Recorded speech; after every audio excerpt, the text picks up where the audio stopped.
मोक्षप्रदायक भक्त उद्धारक ब्रह्मलीन सद्गुरु परमात्माना परम पवित्र चरण कमलों कोटि कोटि वंदन।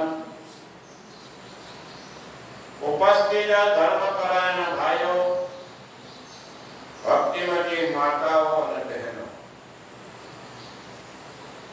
परम कृपाळु परमात्मा ने महाजी अनुकंपाथी आ भव्य भारत देश ની અંદર દેવતાઓને પણ દુર્લભ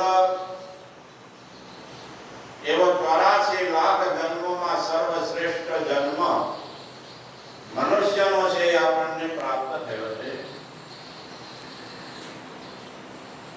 આ શ્રેષ્ઠ માનવ જીવનની અંદર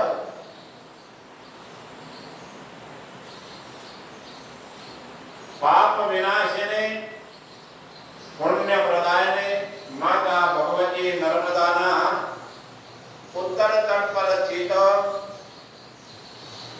श्री माधवानंद आश्रम में सद्गुरु परमात्मा ने ज्या निरंतर उद्घोष थता एवा श्री माधवानंद आश्रम में सद्गुरु परमात्मा ने समाधि ने सानिध्य में आपने सर्वशास्त्रना साररूप 18 पुराणों ની અંદર सर्वश्रेष्ठ भागवत पुराण છે જે જીવાત્માને મોક્ષ પ્રદાન કરવા વાળો ગ્રંથ છે। એ આપણને શ્રવણ કરવાનો આ સુઅવસર પ્રાપ્ત થયો છે। અનાદિ કાળથી ભગવાન વેદવ્યાસજી આજે આ રચના ભાગવતની કરી ત્યારથી અનંત જીવોએ શ્રદ્ધાથી પ્રેમથી એકાગ્ર ચિત્તથી श्रीमद भागवत शास्त्र ने श्रवण कर्यु, पछी एनु मनन कर्यु।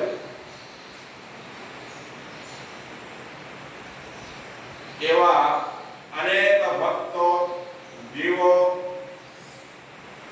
कृतात्म योनि ની અંદર ગયેલા પણ જીવો સર્વ પ્રકારના દુઃખથી છૂટી ગયા અને વર્તમાન કાળની અંદર પણ अनेक महापुरुषों श्रीमद भागवत शास्त्र सुंदर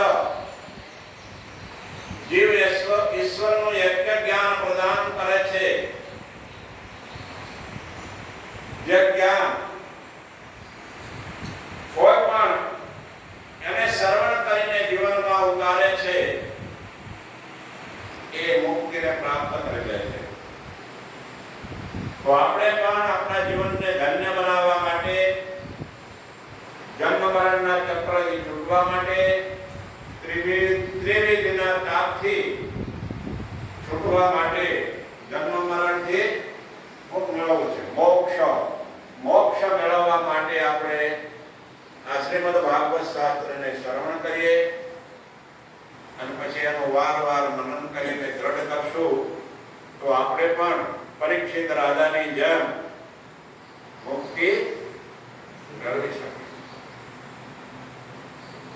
तो मंगलाचरण ने अंदर प्रथम श्लोक में कहो सच्चिदानंद रूपाय विश्वोत्पत्त्यादि हेतवे तापत्रय विनाशाय श्री कृष्णाय वयं